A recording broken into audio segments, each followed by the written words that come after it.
Faleminderit zonja drejtuese e seancës. Zoti Ministër i Drejtësisë, ju kam thirrur sot në këtë interpelancë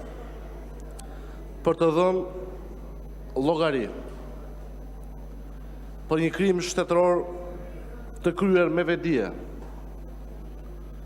dhe me qëllim të qartë politik, atë të degradimit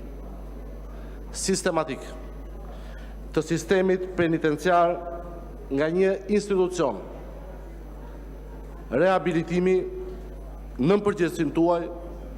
në një makineri çnjerëzore, dhune, frike dhe terrori institucional. Në këtë sistem të kalbur penitenciar, të denjë për republikat e bananeve, viktima nuk janë vetëm të paraburgosurit dhe të burgosurit të trajtuar në kushte poshtëruese dhe kafshërore, por edhe vetë gardianët që i keni shndruar në sklevër të një administrate kriminale që ju si qeveri e keni ndërtuar, e keni ushqyer dhe vijoni ta inkurajoni. Është tronditse që në këtë shtet që funksionon si band dhe kurrëmbimi i personit është kthyer në një manual pune, narkopolicët që rëmbejnë një minoren dhe e fusin në burg shpërblehen me 300 euro, ndërsa gardianët e ndershëm nuk marrin asnjë shpërblim, nuk paguhen për orët jashtë orarit dhe as nuk përfitojnë ushqimin dhe trajtimin që meritojnë sipas ligjit. Kjo është fytyra reale e gjoja shtetit të së drejtës që ju pretendoni një regjim që shpërblen dhunën dhe rëmbyesit dhe që ndëshkon njerëzit e lirë, punën e ndershme dhe dinjitetin njerëzor. 3 janë parimet themelore të një shteti të së drejtës: të garantojë zgjedhje të lira, të respektojë të drejtat e minoritetit dhe të respektojë të drejtat e të paraburgosurve. Të treja këto ju i keni shkelur me vetdije. Ndaj ky debat parlamentar sot nuk është thjesht i nevojshëm, por është i pashmangshëm. Është domosdoshmëri për të shpëtuar integritetin e një sistemi drejtësie fatkeqësisht të degraduar në një vend që pretendon dhe aspiron të jetë antar në Bashkimin Evropian. Mbi të gjitha, ky debat parlamentar sot është një akt mbrojtje për të drejtat dhe liritë themelore të njeriut të sankcionuara qartë në Kushtetutën e Republikës së Shqipërisë dhe në Konventën Europiane për të drejtat e njeriut, e cila në nenin 3 shprehet qartë dhe pa asnjë ekuivok: askush nuk mund t'i nënshtrohet torturës, as trajtimit apo dënimit njerëzor dhe degradues. Për më tepër, ky debat është sot i pashmangshëm përballë një hipokrizie flagrante. Nga njëra anë, ju shpallni amnistin si mjet për të shfryrë mbi popullimin e burgjeve, ndërsa në anën tjetër miratoni burgimin për parkimin dysh, duke goditur qytetarët më të pambrojtur, më të ndershëm dhe më të thjeshtë të kësaj republike. Dhe e gjitha kjo ndodh në një realitet sa absurd, aq edhe tronditës, ku të paktën 251 antar dhe drejtues të bandave më të rrezikshme kriminale në vend enden sot të lirë, mes tyre së fundmi edhe një killer serial që u largua me vrap nga spitali i Durrësit sepse ju, si qeveri, ishit kujdesur që jo vetëm të mos ishte i shoqëruar me pranga, por edhe të ishin hapur të gjitha rrugët për aratisje. Ky debat është gjithashtu një domosdoshmëri politike, morale dhe kombëtare, sepse sot Shqipëria, falë qeverisë tuaj, mban një rekord të zi dhe të turpshëm. Jemi i vetmi vend antar i NATO-s me të burgosur politik. Një realitet që nuk e fshihni dot, as pas propagandës dhe as pas retorikës europiane, sepse e pa e gjithë bota atë çfarë ndodhi në 21 tetor të vitit 2024, kur për të rrëmbyer zgjedhjet e 11 majit, për të terrorizuar antarët e Partisë së Lirisë, opozitarët dhe të gjithë kundërshtarët e regjimit, ish presidenti i Republikës, ish kryetari i këtij parlamenti, ish kryeministri Ilir Meta,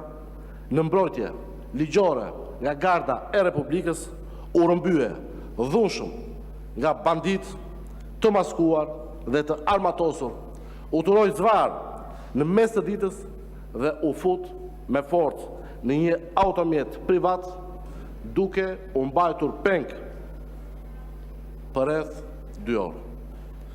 Fakt i certifikuar edhe nga vetë Spaku dhe gjykata, që provuan zyrtarisht se zoti Meta u njoh me akuzën nga policia gjyqësore në orën 14:16, ndërkohë që rrëmbimi i tij, që e pa e gjithë bota, ndodhi në orën 12:18. Dhe për t'ju freskuar të gjithëve kujtesën dhe për t'ju vënë dhe në dieni se çfarë thot gjykata, ju ftoj ta shihni, ministër, me sytë tuaj çfarë ka ndodhur.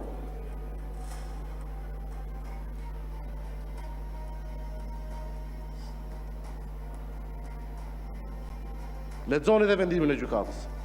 Lexoni çfarë thot Spak. Pra, fiks 2 orë, i rrëmbyer dhe i marr peng bashk me shoferin e tij, shoqërues në atë periudhë, zotin Artemis Peca, për të cilin nuk ishte asnjë urdhër ndalimi. Një akt kriminal, mafios, banditesk, i kryer nga Çeta e Ergys Agasit në bekimin e drejt për drejt të qirakut të tij në krye të policisë së shtetit, të narkodrejtorit të përgjithshëm Ilir Proda dhe në nënheshtjen servile të ministrit të brendshëm të asaj kohe, që tani u largua nga salla, se normal s'ka forcë të ballafaqohet, Ervin Hoxhën, të cilin ju e shpërblyet duke e bërë deputet madje më të votuarin në burgjet e sigurisë së lartë në Tiranë, si shpërblim për mbylljen e syve ndaj këtij krimi të rëndë shtetëror. Por Ervini në fakt nuk i vihet edhe shumë faj, sepse në atë operacion ai vetëm targën e automjetit të zotit Meta dinte, sepse tani e din të gjithë shqiptarët se kush e urdhëroi,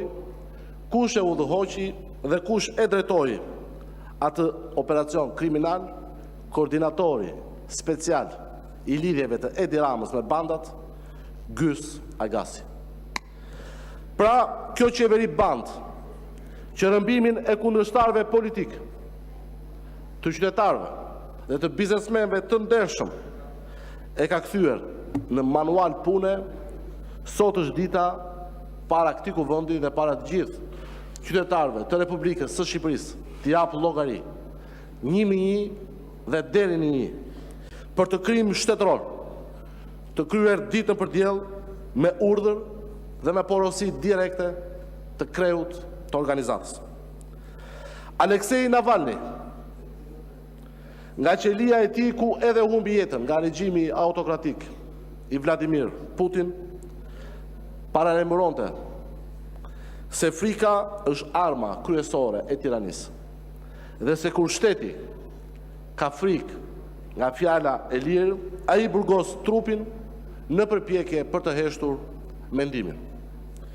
Një tjetër kundërshtar politik i Vladimir Putin, Khodorkovsky, e ka thënë hapur se burgjet janë fotografia më e saktë e natyrës kriminale të një regjimi. Dhe fotografia, në fakt, që del sot nga sistemi penitenciar që ju administroni, është fotografia e vërtet e një pushteti të kalbur nga krimi, nga korupcioni, që jo vetëm ka frikë nga liria dhe e lufton atë me pranga dhe me izolim, por që as formalisht e theksoj, nuk krahasoj dot me regjimin autokratik të Vladimir Putin. Prej 3 muajsh, zoti ministër, avokati i popullit ju ka lënë mbi tavolinë, ju dhe drejtorit të përgjithshëm të burgjeve, 9 rekomandime të detyrueshme për zbatim në lidhje me dhënien fund të trajtimit kriminal dhe njerëzor të ish presidentit të Republikës, zotit Ilir Meta, të cilit e rrëmbyet në mënyrë mafioze dhe për më shumë se 15 muaj vjoni ta mbani në izolim ekstrem pa asnjë fakt, pa asnjë provë penale, me 0 pasuri të paligjshme të sekuestruar dhe me 0 qindark dëm taksave të shqiptarëve. Ilir Meta sot qëndron në burgjet tuaja politike dhe të gjithë ajdutët e tjerë sot i ke në përzyra, ke Belinda Ballukun që ende vion të jap tendera, edhe pse ka mbi kuris një mal me prova ulëritse për korupcionin e saj të përbindshëm, sigurisht për llogaritë e Edi Ramës, dhe sigurisht sot janë të lirë të gjithë përgjegjësit e aferës kriminale 5D në Bashkinë e Tiranës. Avokati i popullit ju rikujtoi se pas një hetimi administrativ arriti në përfundimin se ndaj ish presidentit të Republikës dhe presidentit të Partisë së Lirisë, zotit Meta, nuk janë shkelur vetëm liritë dhe të drejtat që ka një i paraburgosur, por edhe liritë politike, liria e fjalës dhe e mendimit. Sjellja diskriminuese ndaj tij dhe kriminale në ambientet e paraburgimit, nga ndalimi i së drejtës për të komunikuar me mediat, të ndalimi i deputetëve të Kuvendit të Shqipërisë, të eurodeputetëve për të atakuar ish presidentin e Republikës, është një rast unikal dhe i pakrahasueshëm sot në Europë dhe pse jo edhe në botë, përjashto atë çfarë ndodh në burgjet e Kim Jong-unit. Standardet e rrëmbimit të zotit Meta në fakt janë jo vetëm standardet e hetimit, por qartësisht të njëjtat standarde edhe të paraburgimit, siç evidenton qartë dhe avokati i popullit në këtë raport, për cilin ju keni 3 muaj që heshni dhe refuzoni ta zbatoni. Kufizimi i takimeve të zotit Meta në vetëm 4 të tilla në muaj, kur ligji parashikon ndryshe, ju rikujtoj se përbën shkelje të rënd të kushtetutës, të ligjit dhe të konventës europiane për të drejtat e njeriut. Ndalimi i takimeve të ish presidentit të Republikës me deputet të Kuvendit të Shqipërisë, rasti më i freskët është i deputetit Klevis Balliu, që nuk e lejua të takojë me zotin Meta, edhe pse ligji e lejon, me pretendimin absurd të drejtorit patronazhist të IEPV-s Jordan Misja, se nuk ju sigurojmë dot jetën Po kur drejtori nuk ka në kontroll atë çfarë ndodh në burgje, çfarë drejtori është? A mund të ma thoni? Gjithashtu ju rikujtoj një tjetër konstatim të avokatit të popullit dhe që lidhet me kufizimin e telefonatave të zotit Meta. Një kufizim thellësisht antiligjor. Kam mbi një vit, zoti ministër, që unë në cilësinë e sekretarit përgjithshëm nuk komunikoj dot me zotin Meta. Edhe pse numri im është regjistruar në mënyrë të ligjshme